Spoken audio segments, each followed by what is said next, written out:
తెలంగాణ రాష్ట్ర ప్రభుత్వం ఏదైతే మహిళా సాధికారత అని చెప్తున్నారో దయచేసి సిగ్గు తెచ్చుకోండి. ఈరోజు ఈ పరిస్థితి చూసి మాకైతే బాధ అనిపిస్తుంది.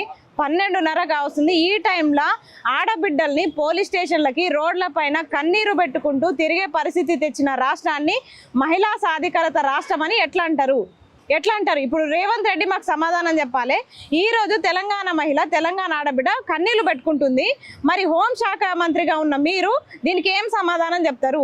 పక్క రాష్ట్రం వచ్చి మన రాష్ట్రంలో ఉన్న ఒక వ్యక్తిని, తెలంగాణ బిడ్డని తీసుకొని పోతుంటే, తెలంగాణ ఆడబిడ్డని బర్ర ఈడ్చుకుంటూ పోతుంటే ఇది నిజంగా రావణ కాష్టనా, కీచకవాదనా?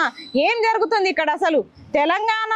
తెలంగాణలో ఒక జర్నలిస్టు ఇంత అరెస్ట్ అయ్యి ఇంత ఇబ్బంది పడుతుంటే, ఆడబిడ్డ ఇబ్బంది పడుతుంటే, వాళ్ళ కుటుంబం బాధపడుతుంటే కనీసం ఇప్పటికీ స్పందన లేదు. ఇంత సోషల్ మీడియాలో వైరల్ అవుతుంది. మేము కూర్చున్నంత కాలంలో ప్రతి సోషల్ మీడియా ప్రతి ఒక్కరు కూడా ట్యాగ్ చేసి అందరు కూడా పంపిస్తున్నారు కదా. మరి పార్టీలు, ప్రతిపక్ష పార్టీలైనా అన్ని పార్టీలైనా ఎందుకు స్పందించట్లేదు? కేవీఆర్ అన్నకి ఏమన్నా జరిగితే మాత్రం ఆ బాధ్యత మొత్తం చంద్రబాబు నాయుడుదే.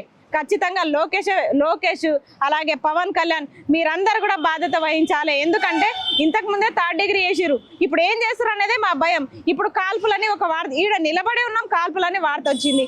అసలు ఎవరు అనుకోవాలి, ఏమనుకోవాలి? కేవీఆర్ అన్న సురక్షితంగా రేపు ఖచ్చితంగా ఇంటికి రావాలి. కుటుంబానికి సురక్షితంగా కనిపించేదాకా వాళ్ళకి కునుకుండదు, కంటి మీద కునుకుండదు. దయచేసి ఒక ఆడబిడ్డ అర్థం చేసుకోండి. ఎందుకంటే ఇంకెన్ని రోజులు మా మీద దాడులు చేస్తారు? కాబట్టి ఖచ్చితంగా ఏపీ ప్రభుత్వానికి, చంద్రబాబు నాయుడుకి మేము రిక్వెస్ట్ చేస్తున్నాం. దయచేసి మహిళలను అభ్యర్థిస్తున్నాము, ఖచ్చితంగా కేవీఆర్ అన్నని సురక్షితంగా క్షేమంగా వదిలిపెట్టండి.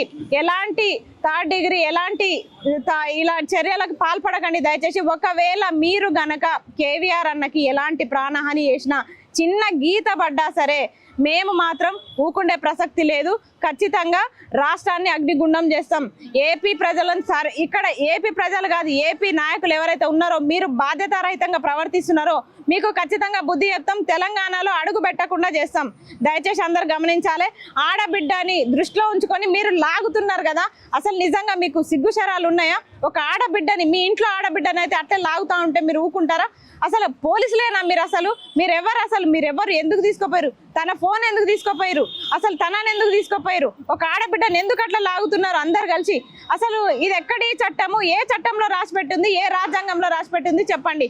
ఆడబిడ్డని అట్లా మీరు మగాళ్ళు అంతమంది కలిసి చేతులు పెట్టి లాగుతూ ఉంటే తనని విసిరేస్తారా? ఇది ఎక్కడ అన్యాయం చెప్పండి.